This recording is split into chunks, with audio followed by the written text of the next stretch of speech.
உலகிலேயே அதிக மக்கள் ஒரே இடத்தில் கூடும் இடம் எது தெரியுமா? அதுதான் கும்பமேளா. அதிலும் புனித நகரமான காசியில் நடக்கும் கும்பமேளாவுக்கு பின்னாடி ஒரு மிகப்பெரிய தேவ ரகசியம் ஒளிஞ்சிருக்கு. புராணங்களின்படி தேவர்களும் அசுரர்களும் பார்க்கடலை கடைந்து அமிர்தம் எடுத்தபோது அது சிந்தாமல் இருக்க இந்திரனின் மகன் ஜெயந்தன் அதை எடுத்துக்கொண்டு ஓடினான். அப்போது அந்த அமிர்த கலசத்திலிருந்து 4 சொட்டுகள் பூமியில் விழுந்தன.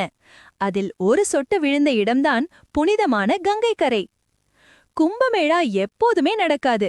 வியாழன் கிரகம் மற்றும் சூரியனின் நிலையை வைத்து 12 ஆண்டுகளுக்கு ஒரு முறைதான் இது நடக்கும்.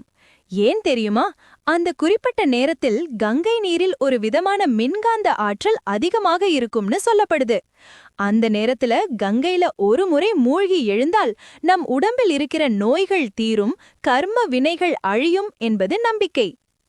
காசி கும்பமேளாவில் ஆயிரக்கணக்கான நாகா சாதுக்கள், அகோரிகள் மற்றும் உலகின் மூலை முடுக்கிலிருந்து வரும் பக்தர்கள் என ஒரு மாயாஜால உலகமே அங்கே இருக்கும். கங்கையின் ஆர்த்தியும் மந்திர ஒலிகளும் உங்களை இன்னொரு உலகத்துக்கே கொண்டு போகும். வாழ்க்கையில ஒரு முறையாவது காசி கும்பமேளாவை பார்க்கணும்னு நினைக்கிறவங்க ஓம் நம சிவாயன்னு கமெண்ட் பண்ணுங்க. அடுத்த கும்பமேளா எப்போன்னு தெரியுமா?